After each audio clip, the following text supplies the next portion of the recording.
Hello students, today we will start countable and uncountable noun. So, but before that, let's have a quick recall of last video. So, in my last video, I explained you that noun is a name of a person, place, animal, bird or thing, and it is categorized in 6 different kinds. And what are these are common noun, proper noun, collective noun, abstract noun, possessive noun, and countable noun. Common nouns are the noun that we use that common nouns are the general name of a person, place, animal, bird or thing. Proper noun is the specific name of a person, place, animal, bird or thing. And then collective noun is a noun that stands for a collection of person or thing.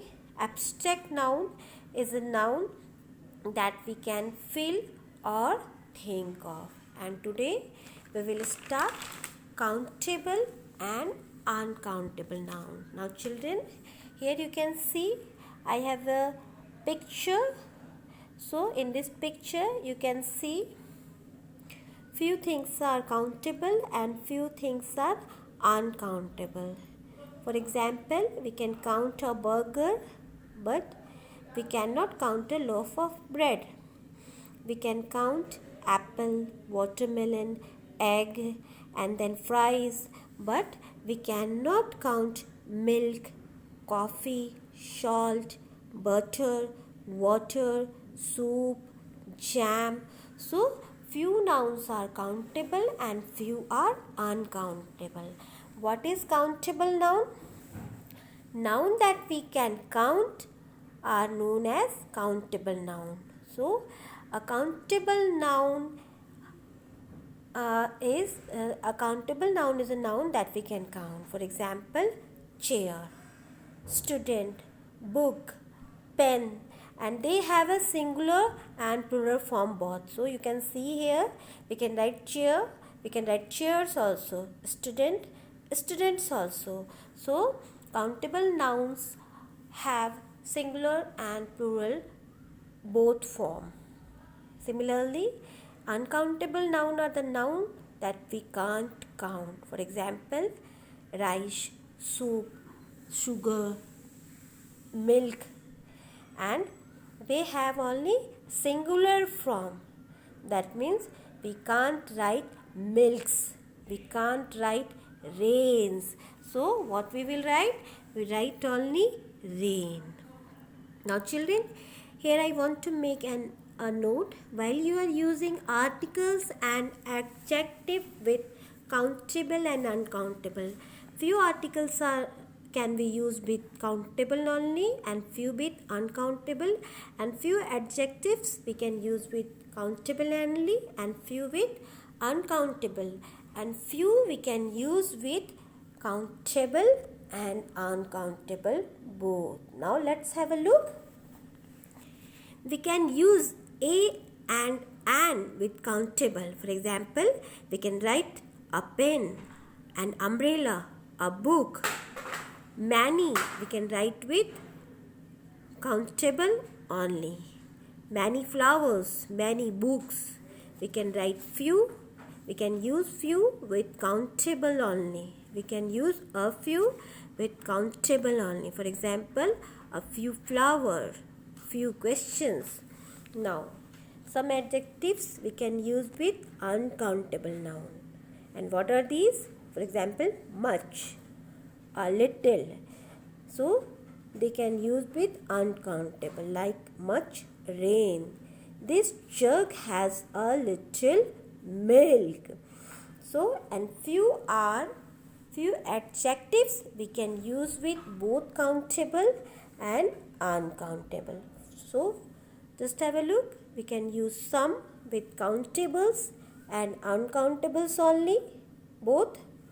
We can use any with countable and uncountable also, like does this jar have any toffees? Here toffee is countable noun and we use any with countable. In the second example, just have a look.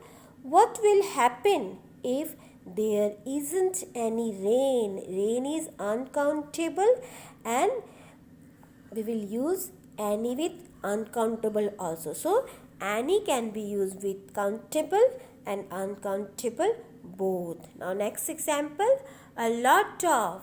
A lot of also can be used with countable and uncountable. So look, have a look. Milk is uncountable, animals is countable, so we can use a lot of with countable and uncountable.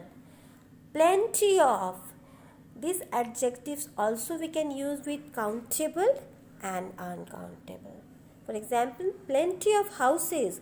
Houses is a countable noun. Plenty of space. Space we can't count. It's uncountable.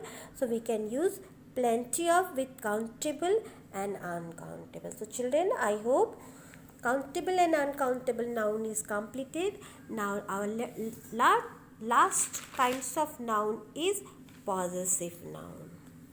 Now what is possessive noun, children? A possessive noun shows that something belongs to someone. When you want to show relation between something or someone, it's a possessive noun. For example, Anu's car. Here we are talking about a car that is belong to Anu. The car belonging to Anu. So how we will make its possessive form? We can use apostrophe and s after the noun. Anu is noun here. For making possessive form, we can use apostrophe. It's an apostrophe. So we use an apostrophe and s after Anu. But if we want to make a possessive form of a plural noun, for example, the teacher's room. Here the word teachers is a plural noun, so we use only an apostrophe after the noun. We can't use s here. But if a plural noun doesn't end with s, it ends with some other letter, then we use apostrophe and s both. Now children, here I want to make a note. What is that? We don't add s with plants, places and things. As I explained you earlier, for making a possessive form of a noun, we use apostrophe and s. But if we want to show the relation of a plant, place or thing, we don't use apostrophe and s. Then what we will use? We use only of to show the relation. For example, open the car's door. Here we are talking about the door of the car. That means here we are talking about a thing. So we can't use open the car's door. It's wrong. So what is the right way? Open the door of the car. That means we use here of for showing relationship. So this is the correct way. And in this sentence, I stayed at my sister's house. Here we are talking about the house of the sister. So we use apostrophe and s. I hope children, your kinds of noun is clear. Now it's time for your homework. What is your homework? Exercise 7, 8, 14 and 15. You have to complete in your book. And one homework for your notebook. What is your homework? Just have a look. Question number 16. Let's write. Here few clues are given here and you have to write. Use the above points to write a paragraph about Mahatma Gandhi. So you have to write a short paragraph about Mahatma Gandhi by using all these clues, and you have to write it in your English 1 notebook. In our next class, we will start number, singular number and plural number. Thank you.